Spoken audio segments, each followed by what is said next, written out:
Grüezi miteinander, ganz herzlich willkommen und einen wunderschönen guten Tag, meine sehr verehrten Damen und Herren, liebe Freunde aus nah und fern. Ich begrüße Sie zu dieser sehr brisanten Sondersendung von Weltwoche Daily, die andere Sicht, unabhängig, kritisch, gut gelaunt, am Dienstag, dem 10. September 2024, aufgezeichnet mit einem sehr prominenten Gast. Ich werde dann gleich auf Englisch wechseln, damit er auch versteht, was ich hier zu sagen habe. Ich freue mich sehr. I'm really glad and I'm honored that in our program today I can say hello to Marko Djuric. Marko Djuric is the foreign minister of Serbia. He's one of, you could say, young politicians who have achieved a lot in their life, and he has really a great experience if you look into Serbian politics. He was the ambassador of Serbia to the United States, so we probably can talk a bit about the coming elections. I'm very curious what you see. You have been, Foreign Minister Djuric, you have been the youngest advisor to the president of Serbia in foreign policy. You have been part of the negotiation team, which was about to discuss Serbia's membership of the European Union. You have been the director of the Office for Kosovo and Metohija from 2014 to 2020, which is a issue of crucial importance. Also das Thema Kosovo natürlich ein ganz wichtiges Thema. You have been involved in the reconstruction of houses and infrastructure in this region, in this area. So you are really a very experienced, also practically experienced politician. And then when I look on your CV, I see also that you ran the Berlin Marathon in 2019. So you have a lot of time for sports as well. And you are fluent in English and Hebrew, and you have knowledge of French and Russian. You're also married and father of 3 daughters. Is that correct, Mr. Foreign Minister? Did I summarize it factually accurate? I'm practically blushing after this wonderful introduction, but I have to say, yes, for the most part, that's my CV, at least. Great. So thanks again and welcome to our program. My first question, let's touch on the issue of Ukraine, of the war, the painful war in Ukraine, Russia, etc. How is Serbia coping with the situation in Ukraine? What is the major challenge at this particular moment? The war in Ukraine has had profound and deep consequences in the Balkans, not just in Serbia. And while we in Serbia really have generally in the past decade or so tried to shift the focus of our politics and really try to emphasize growth, development of our infrastructure, economic development, rebuilding our ties with the rest of Europe, this war, the invasion of Ukraine, has increased the level of tensions in our region. And some of the volatilities that remain, that are kind of a negative legacy from the 1990s, have visibly reappeared, re-emerged as a result of the ongoing hostilities. Also, I must say that we've seen an influx of refugees, both Ukrainian-speaking and Russian-speaking. We've seen many tens of thousands of people come to Serbia from Ukraine. We've tried to offer them shelter and to welcome them to our country. We've seen also tens of thousands of people from Russia who do not necessarily fall in line with the mainstream of politics there, or whatever other reasons they may have to come to Serbia. So we've seen our share of impact, both regionally and when it comes to Serbia. And I must say that our primary focus is currently to keep stability in our region and keep a positive economic growth despite the war, which has strained our economy, but we are still able to boast this semester with a growth rate of 4.7%. Can you just imagine how high it would have been if it weren't for this horrific war? In the conversation I had with your president, Alexander Vučić, a few months ago, he had a very gloomy picture, very gloomy assessment. He said he was ready to prepare for a big catastrophe in Europe concerning this war. He even thought of, that the scenario of a expanding huge war is very realistic. Do you share this assessment? Do you think the situation has become worse, or are they beams of light? How is the war going? Who is winning? What's happening?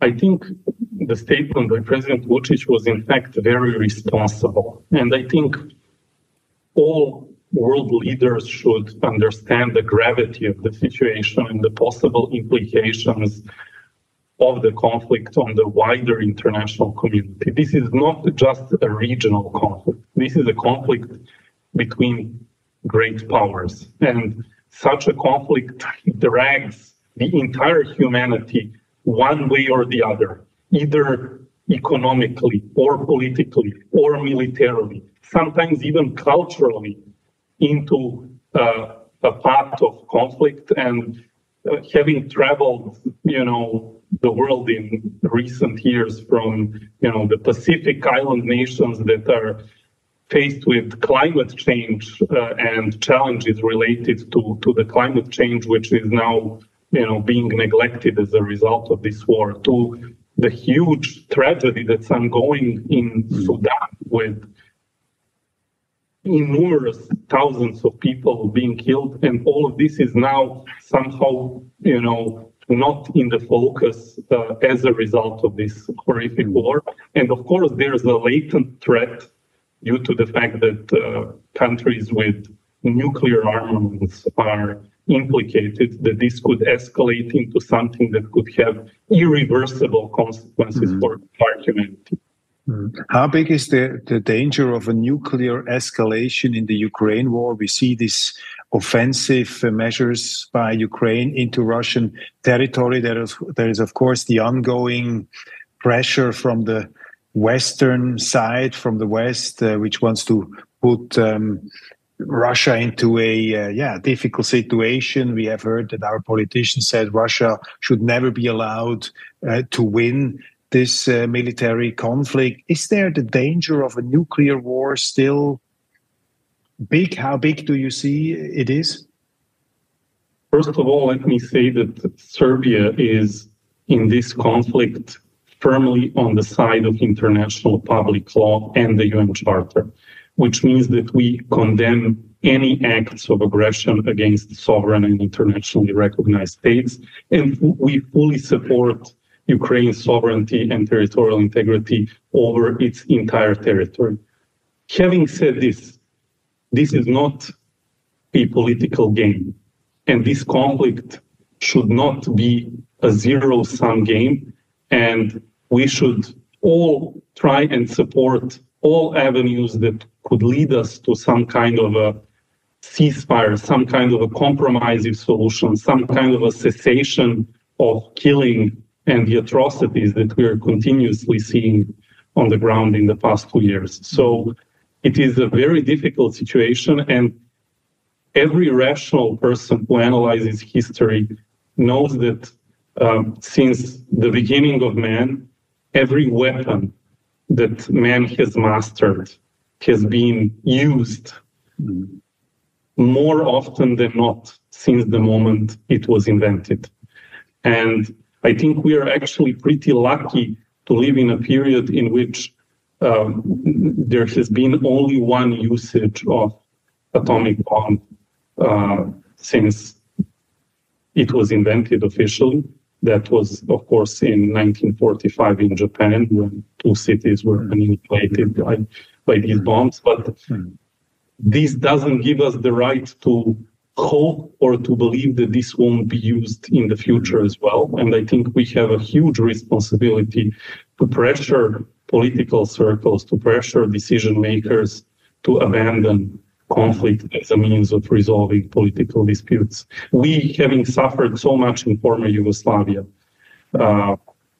unprecedented suffering, we know we are among the nations who are unfortunate enough to know that armed conflict does not resolve political disputes. How to bring peace to Ukraine? What would you say? What would your proposal be in an EU meeting? How to bring peace to Ukraine? I'm not courageous or brazen enough on behalf of small Serbia to speak out in that sense. Privately, I could tell you, as a private citizen always that, abandoning warfare as a method and abandoning zero-sum games is something that is a necessity. Serbia maintains a position that, of course, war as a method represents a crime under international law in itself, and that any form of aggression is unacceptable. Do you see any changes in the attitude, especially in the European Union? It was striking to me that before the summer holiday, we heard President Zelensky saying, well, we need to negotiate with Russia. Now we have Chancellor Scholz in Germany. Are these harbingers, are these symptoms of a new atmosphere of, well, not cooperation, but at least of a possible dialogue instead of just military confrontation? I can only tell you that not just Serbia, but many nations across the world, and certainly in our part of the world, would vote with both hands if they could for some kind of a revival of a peace process. But currently, I don't see one on the horizon. And I do hope, again, that the sooner the better we revert to dialogue as a method. I'm afraid I'm not overly optimistic. I cannot share with you some revolutionary new ideas or news, because unfortunately I do believe that all sides involved are still hoping that they will win an outright victory. I do not believe that this will happen, though. It is very unlikely to happen. But now it seems that power players and centers of political power are reluctant to take over the burden of responsibility to breaking the news to, their broader backers or their broader publics, to break the news that, well, maybe we won't be able to, accomplish what we set out to accomplish when we started this, or, what we set out to accomplish when we engaged in this.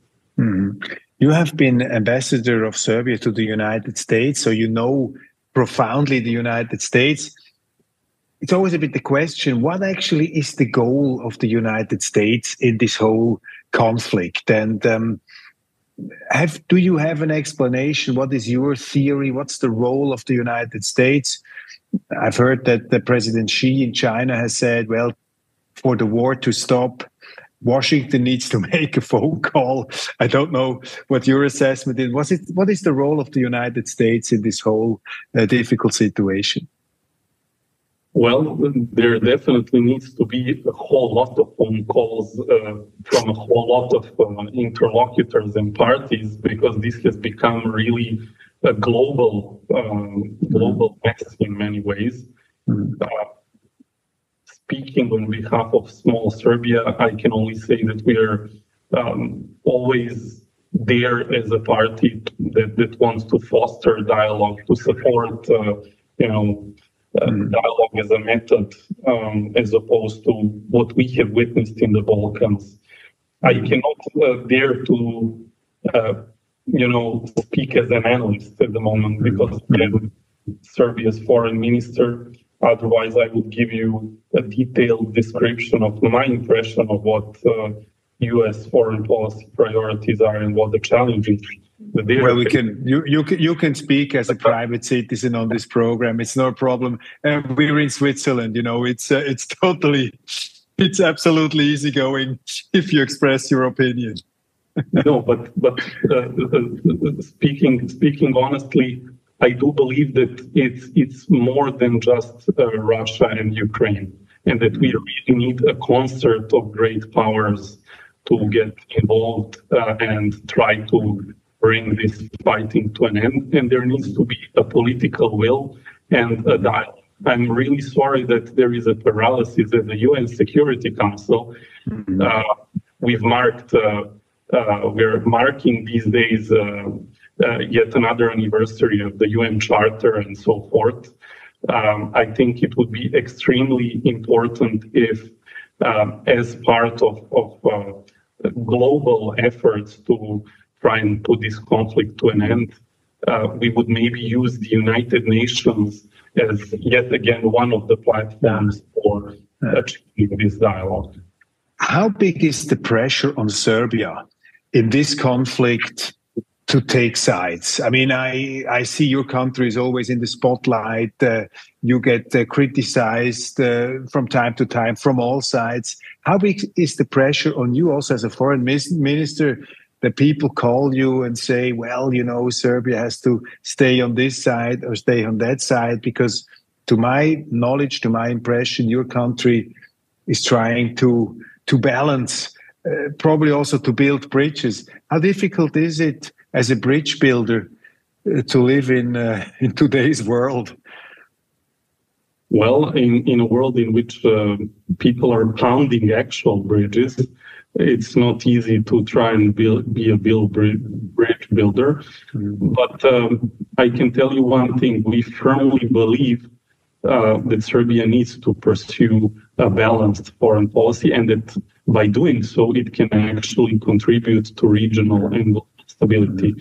And having said this, we are not neutral when it comes to values. We are not neutral when it comes to adherence to international public law or Ukraine's sovereignty and territorial integrity. We have repeatedly supported it at the United Nations. We have provided various forms of humanitarian aid. On one hand. On the other hand, we have a specific situation because both Ukraine and the Russian Federation support our view on our territorial integrity in our territorial issue, our territorial dispute, in the case of the breakaway province of Kosovo and Metohija. So both Russia and Ukraine support Serbia's view on this, and we view the peoples of Ukraine and Russia as friendly towards us historically. So for us, this is something which is even at an emotional level very difficult to process, to grasp. And unfortunately, we have seen similar examples in former Yugoslavia, very similar nations under wrong leaderships going after each other. We just hope that this will end as soon as possible. And of course, we are faced with a tremendous amount of pressure to fully or exclusively take a position that would be beneficial to only one party in the conflict. But we have decided, and we have actually national consensus in Serbia, more or less, to pursue our own independent course on this issue, which we believe is principle and very much firmly adhering to principles of international law. Talking as a journalist, I see that, of course, in the media, reflecting the atmosphere also of politics, it's especially in the so-called Western part of Europe or in the Western world, there is the theory that, of course, the Russian president is exclusively to blame for everything what happened, and every step towards him is some kind of appeasement, which, of course, is overshadowed by historical experience, we know, the 30s, the 40s, etc. This is the notion in the West. Russia is to blame, Russia is guilty, which of course is also the impediment, for every kind of dialogue. What is the misunderstanding of this conception of this conflict? Well, I think that the ideological rift between the sides has increasingly appeared in the years after the breakup of the Soviet Union, instead of completely disappearing. Actually, after 1990, after 1991, everyone rational would expect that the former Soviet republics, Russia as the biggest former Soviet republic, would become permanently closer to Europe. We should always ask ourselves, have we done enough to bridge this gap, historic gap that has been built during the times of communism? And almost a philosophical debate. I wouldn't enter too much into it now. But I can tell you one thing. Serbia as a country is very often subject of criticism on both sides. Sometimes we are facing criticism from Russia because we are voting for UN resolutions condemning their invasion of Ukraine, or siding with Western powers at the OSCE in the question of Ukraine, for providing aid or things like that. Sometimes we are faced with criticism by some Western political circles for maybe having a more nuanced approach than some of the countries in the region to this issue. But I firmly believe that we should stick to our own policy, which is deeply rooted in Serbia's foreign policy DNA since practically the Middle Ages. I know that we're often in the Balkans labeled as people who are too much speaking about history, but in fact, our country, our people here, we have a long-running history of being West in the East and East in the West, if you want. And this does not prejudge, of course, the fact that one of our key priorities is to join the European Union. I'm just referring to the fact that we are very much striving to maintain our own position, our independent decision-making process. I mean, you're mentioning it. We're living in an age of misunderstandings. I mean, it's really amazing. Also, to my perception, there are so many people around who think they are absolutely 100% sure that something is like that it's not different. And of course, most of the time, it's all misunderstandings. Now, what's the biggest misunderstanding currently about your country, about Serbia? You have here the possibility to speak up against these misunderstandings, especially focused on your country. There are so many misconceptions. I really don't know where to start. For the beginning, most of the people in some key capitals, in not just ordinary citizens who can always be forgiven for not looking into political issues in a more detailed way, but members of the political class have not taken a fresh look at the Balkans since the 1990s. And for many people I run into, they have last analyzed events in the Balkans in the 1990s. Things have, since that period of time, moved on and shifted so significantly beyond recognition. Even the skyline of the city from where I'm speaking, Belgrade, has completely changed. The paradigm of politics in Serbia has shifted from identity, ideology, territorial issues, which has dominated our political life throughout most part of the 20th century, for all the right and wrong reasons, has shifted towards development, economic growth and development of our infrastructure.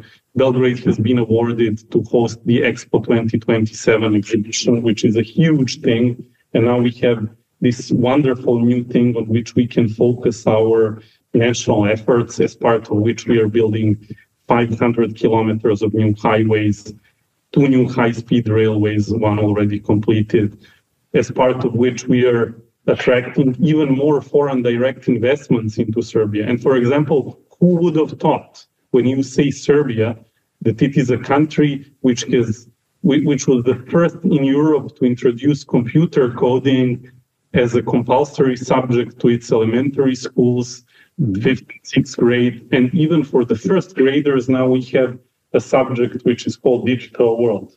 So, I mean, this does not fit into the stereotype of a backwards, conservative Balkan nation. And indeed, it is not. It is a country striving to be accepted as an equal member of the international community, particularly of the European community. And we are a small nation in terms of population and territory, maybe, but we definitely have a mentality of a much bigger nation, which sometimes works in our favor, sometimes not that much. But it's, I think it's also a huge quality that you are a small nation, because the big nations at the moment, they tell us that we are entering a new dark age. On the one side are the democracies, and on the other side are the autocracies, for example, China and Russia, and we shouldn't touch them. And that's my impression. I would be curious to know how you see it. I see a new Iron Curtain being drawn up, a new kind of absurd version of the Cold War, which seems to somehow materialize. And we Swiss, small states, we have always been open to the world. We have to be friends with everybody. Do you share my observation? Are the big ones, the big guys, the big countries, are they trying to talk us into a new kind of Cold War? Or is that just a hallucination? How do you see the world from the Serbian small state perspective? Well, as the old proverb says, there is nothing new under the sun. So it's not really new that big powers or concerts of powers try to pressure smaller nations into political submission, or try to impose their worldviews, or try to steer their foreign policy. What is new, in a way, is that all of this combined with new technologies means much deeper involvement into domestic audiences, domestic political debates from various ideological directions. And sometimes in Serbia, I feel like in that movie Casablanca, because there are various salesmen coming from various parts of the world and various important political centers trying to lure us into their camp, or to force us into their camp, or to sell us their ideas, their ideologies. We really feel that we have one interest to serve, and that is the interest of the people who have put us in place to represent them. So we are in a way blind towards any kind of other type of pressure, and we are firmly focused to work in the direction which will bring more bread to the table of people in Svilajnac, in Despotovac, in Leskovac, in Niš, and that will also create an environment for them to be able to freely express themselves. You see, in Serbia, we have refused to introduce any kind of censorship of any international media outlets. Everyone is free to say what they want. This also is sometimes risky for the government because, for example, when we make a strategic political announcement or decision which is not conducive for the will of some political centers, then they use either their local affiliates or their global affiliates to try and pressure our public opinion. But I think we have built a kind of a resilience to this because we have gone through the horrible crisis of the breakup of Yugoslavia in 1990s, and we do have a kind of resilience. And I think we have this is important for me to say, if I may, we have a very honest and straightforward approach. What I'm telling you, I equally say in Washington, in Brussels, in Beijing, in any other capital of the world. And we really want to be a reliable partner to everyone. Are countries like China, Russia, others, are these countries enemies of the West? Well, it's not up to me to, make a determination of this type, but I can say that they're not enemies of Serbia. And I can tell you that we are striving to resolve global issues through dialogue, not through conflict. And we do not believe in mechanisms such as sanctions. We've had a very bitter experience of our own in the 1990s when we had a very horrible regime. I was actually fighting as a young activist against that regime. This regime was horrible towards all ethnic communities in former Yugoslavia, including the Serbian community, but others as well. And sanctions didn't work, actually. They made the regime stronger. They made the cronies of the regime get rich. They increased social cohesion around the leaders of the regime. And they actually delayed the fall from power of that regime, which on the ground led to immeasurable consequences and loss of life. And probably the conflicts in former Yugoslavia could have ended earlier had these mechanisms been used otherwise. So, and we also have a principal position that we do not believe in sanctions as such. However, having said this, I want to underline that this doesn't mean that we condone the aggression over Ukraine, for example, the violation of its territorial integrity and sovereignty, that we definitely strongly disapprove of such actions, but we are in favor of finding rational ways out of such situation.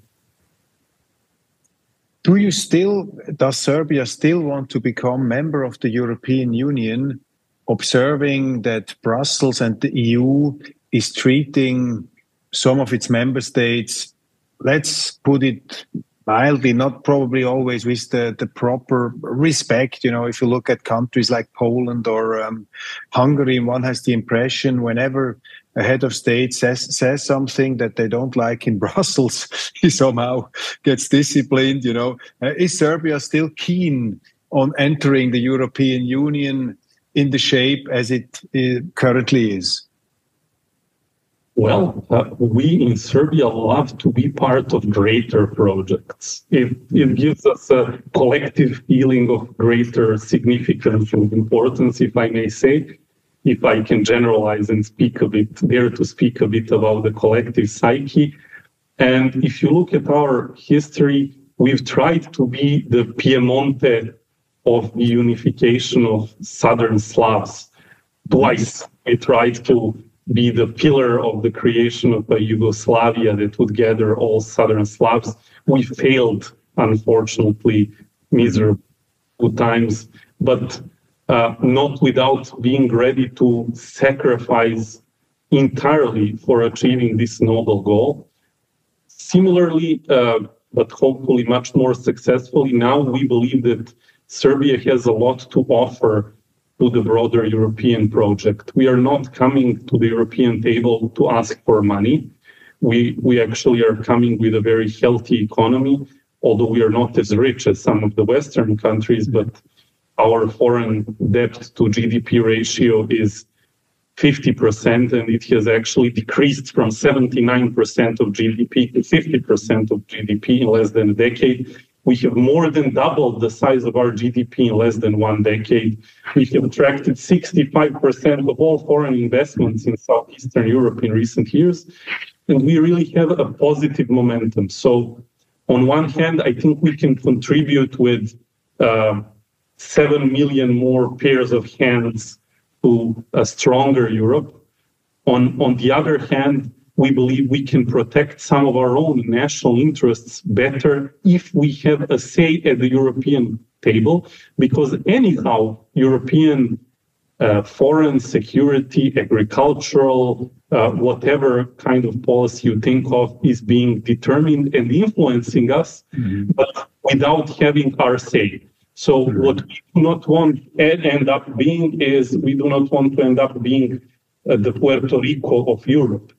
And I've been to Puerto Rico. It's a beautiful land. It's a territory which is part of the United States. The United States have significantly contributed to their development, but unfortunately, they do not have an equal vote in U.S. Congress as other member states do. So we do not envision such a membership for Serbia. We envision a full-fledged membership, which will also allow us to have our say on key issues.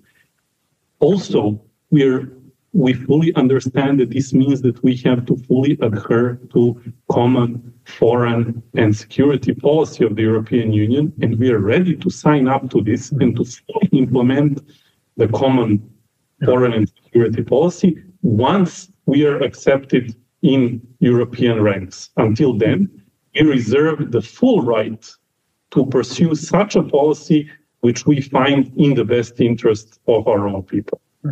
But are you not afraid that there could be a contradiction between the Serbian concept, for example, of foreign policy, being open to the world, not making enemies, even with countries that are considered enemies in the so-called West, and, you know, the conflict between your, could say, globalized universalist approach to foreign policy towards a, in my eyes, seemingly narrow-minded approach in the European Union, which, from Swiss perspective, has somehow militarized itself in the last years. It seems that the European Union is becoming much more confrontational. I'm overdoing it, of course, a bit. It's slightly provocative how I say it, but don't you see this potential contradiction? And isn't Serbia's influence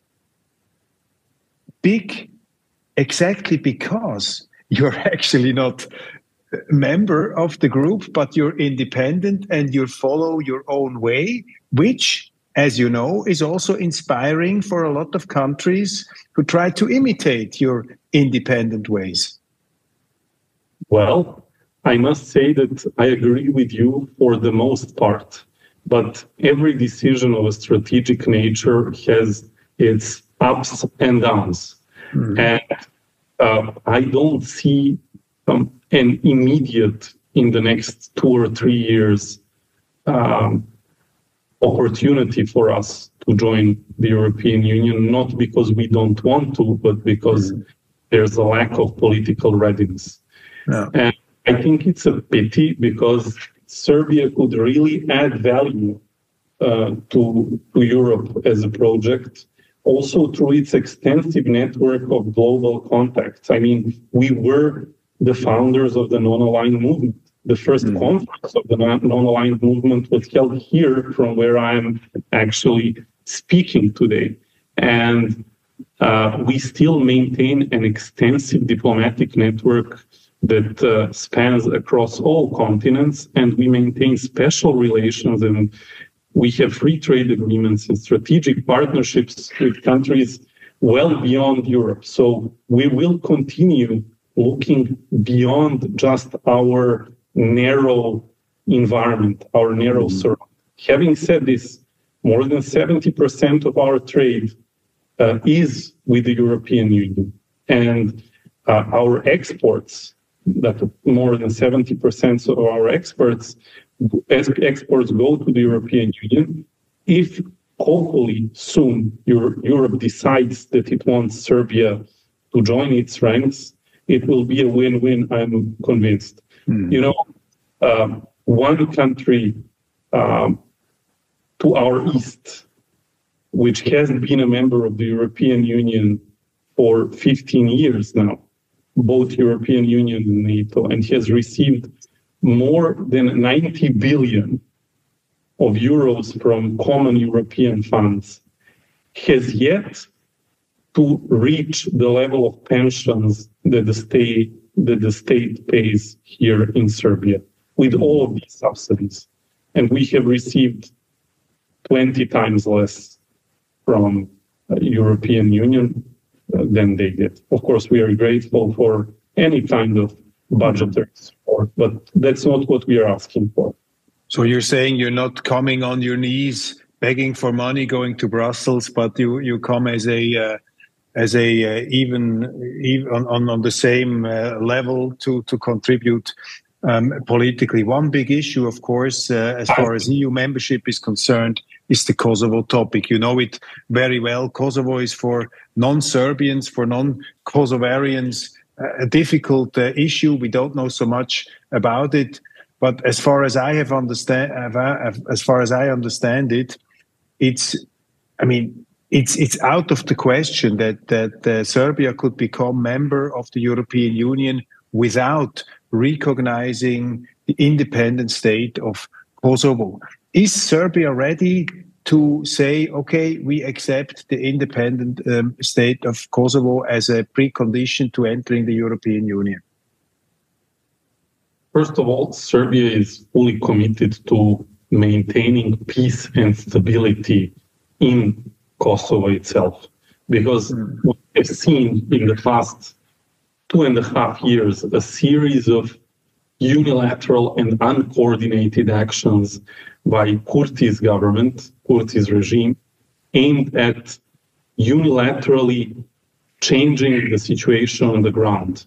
What he has been doing since, unfortunately, the beginning of the war in Ukraine, this more or less coincided, he has been trying to assume control over Serb majority areas in the north of Kosovo, particularly, using forceful means. And we have now seen in recent years basically a mirror image, unfortunately, of what used to happen during the 1990s, in a way, in Kosovo. Serb majority areas are now being run by ethnic Albanian mayors. And I'm speaking about municipalities with 98-97% Serbs living there, and Kurti's government has imposed forcefully illegitimate mayors to run these areas, Kosovo Albanian mayors. They have replaced the police force in the north of Kosovo, which was part of the Kosovo police force, but consisting of Kosovo Serbs, with monoethnic Kosovo Albanian ethnic units, which are engaging in extrajudicial arrests, excessive use of force on a daily basis. Just last night, they brutally beat up 4 youngsters. Every day there are such examples. We've recorded more than 131 incidents since the beginning of this year alone. And the situation there is really unbearable. Kurti's government has banned any kind of imports of Serbian goods into Kosovo. So not even a single bag of potato chips or even Coca-Cola made in Belgrade cannot be sold or imported into Kosovo. And they have blocked payments, which means that we cannot pay pensions, salaries, welfare, childcare for our citizens in Kosovo and Metohija. This is creating unbearable living conditions. And of course, this is a huge sense of frustration for us.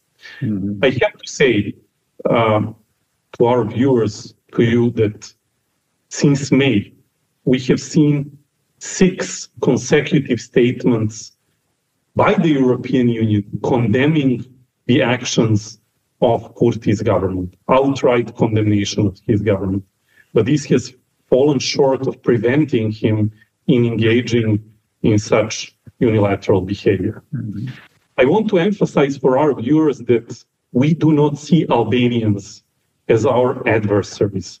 We do not see Albanians in the Balkans as our enemies. In fact, we share many things. First of all, we share the region in which we live in. We culturally share many traditions as well. And most importantly, I do believe that we share a future with Albanians. We can only create a prosperous and stable region if we work together, regardless how unpopular this might sound temporarily or tactically, both on the Serbian or the Albanian side.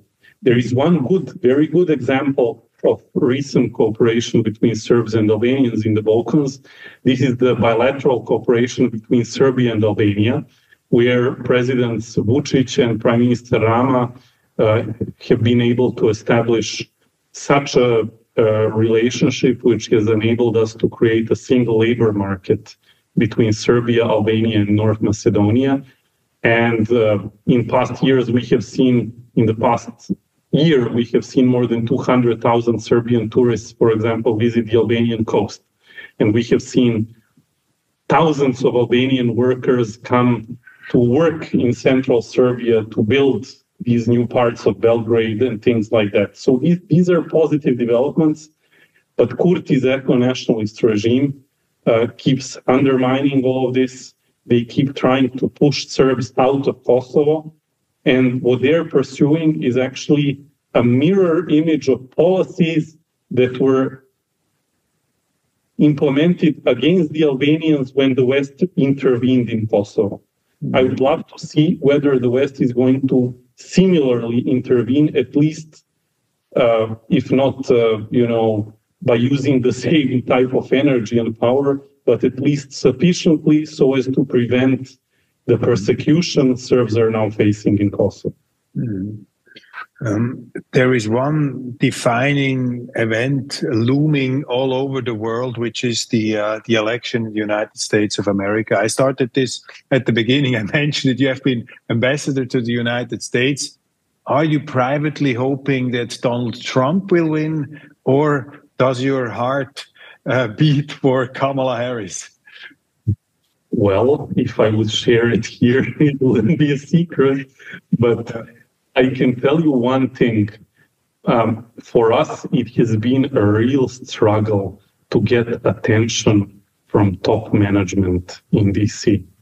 The United States are now faced with such multiple challenges on global stage that dealing with some legacy crisis in the Balkans, which has been neglected since the late 1990s, is definitely not among key priorities of top decision makers in the White House or at the State Department and elsewhere. And I would be rooting, frankly speaking, for anyone at all who is ready to pay more attention to the situation in the Balkans. Because to be very honest to ourselves and to others, we won't be able to resolve all open issues in the Balkans without full top-level engagements from those actors, those players, those powers who have been there when the problems were created. So now, when we need to draw our sleeves and work on resolving those problems, we won't be able to resolve them if we're not among the first 20 priorities for the administration. And as ambassador, I'm proud to say that I worked very hard to revamp the relationship between Serbia and the United States. as a foreign minister, I plan to continue doing even more so. In fact, I will travel very soon to Washington, D.C., where we plan to sign an agreement on strategic cooperation in energy sphere between Serbia and the United States. We are looking forward to additional top-level engagements between our two countries, and Serbia would love to see the opening of a strategic dialogue with the United States, which would be beneficial for both countries.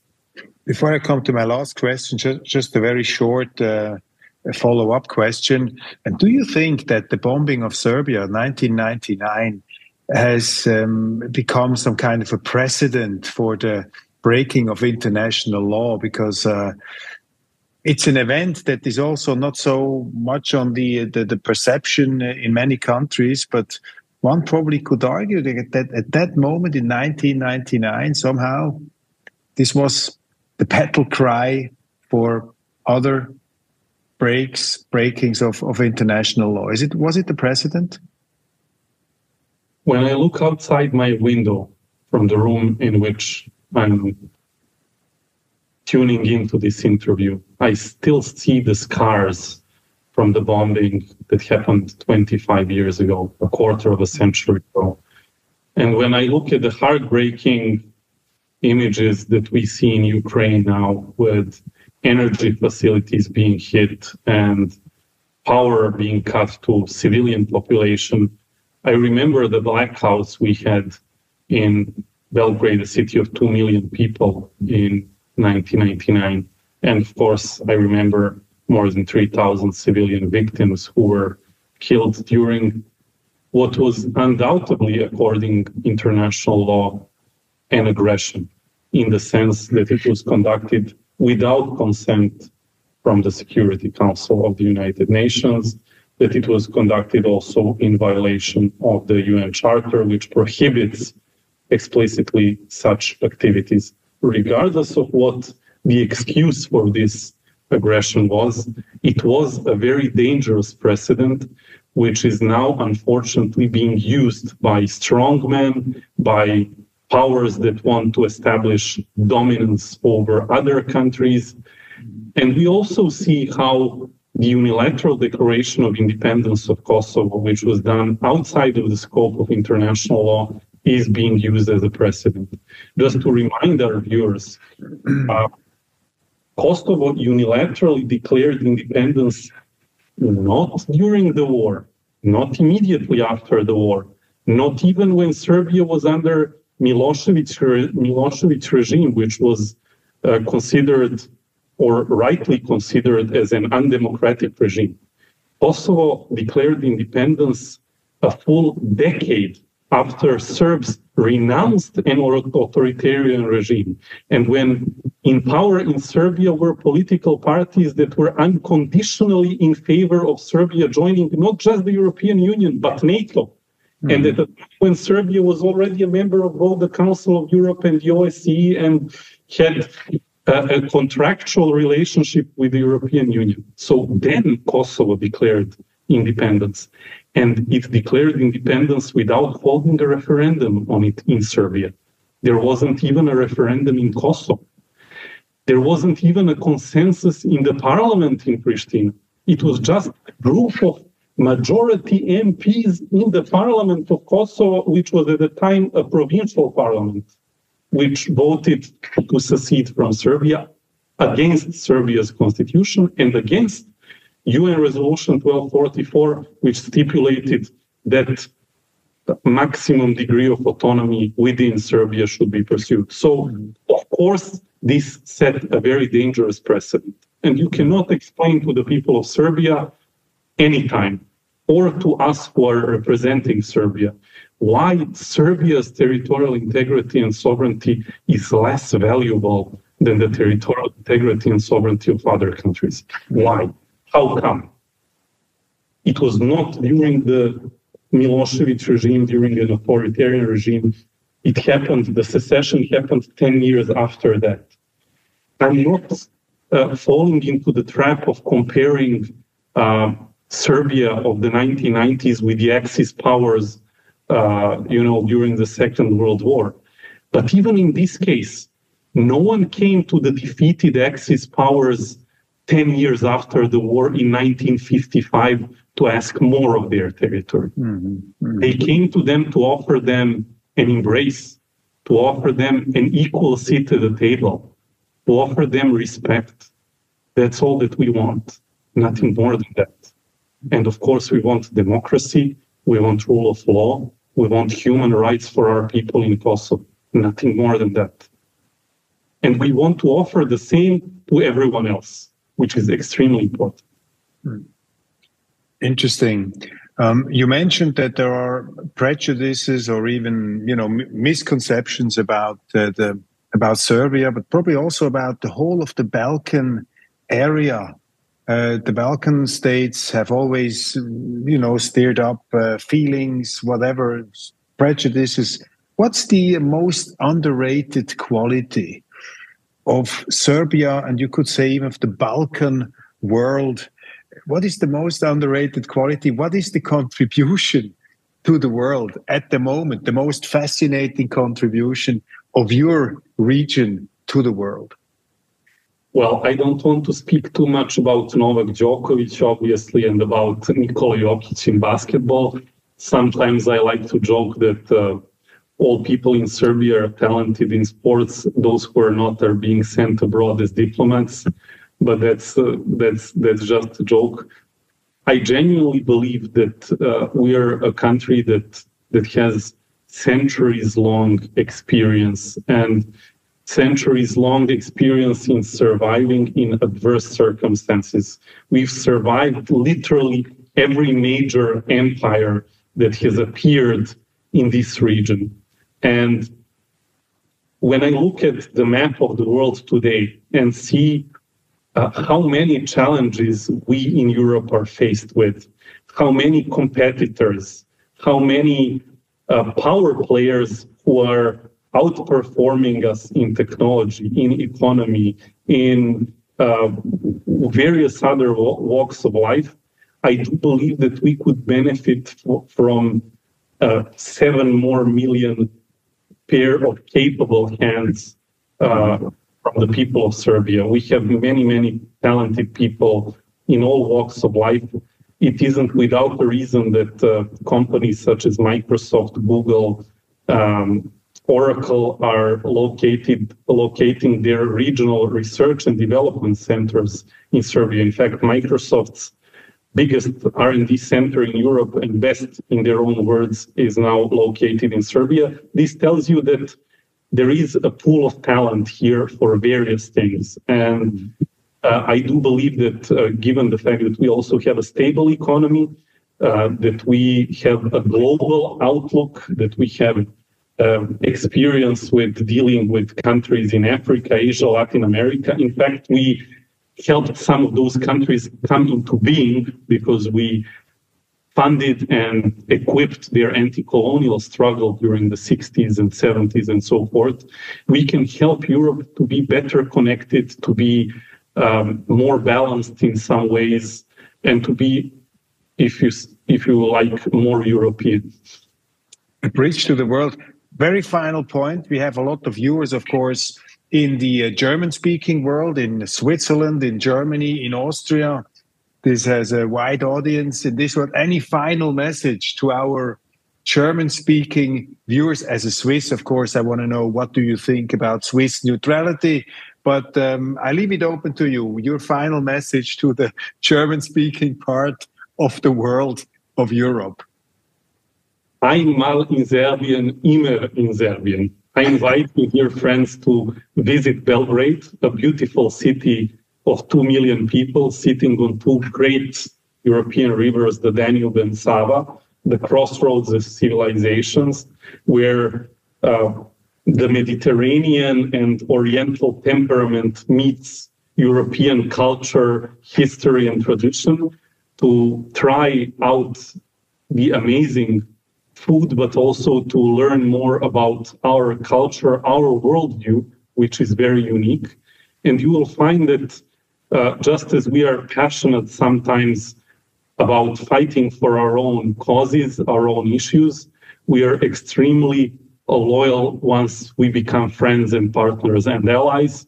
And let's seek an extended hand to create something new, something good, something that we were not able to achieve in the 20th century, and to make this partnership with Serbia, with the Balkans, another veritable European success for the 21st century. We could definitely use it. We could definitely use more cohesion, and we could definitely use a more preservation of who we are. And we in Serbia can help with that. And Swiss neutrality? Swiss neutrality, I hope you continue it. Foreign Minister Djuric, many thanks for this conversation. Very interesting, very enlightening. And we're going to see what the United States, what they will bring, what will happen, and probably we can follow up the conversation after the events in Washington. All the best to you. Good luck in this dangerous world, in this dangerous and rough waters of today's time. Privilege, a great honor that we could speak to you. Thank you. My pleasure.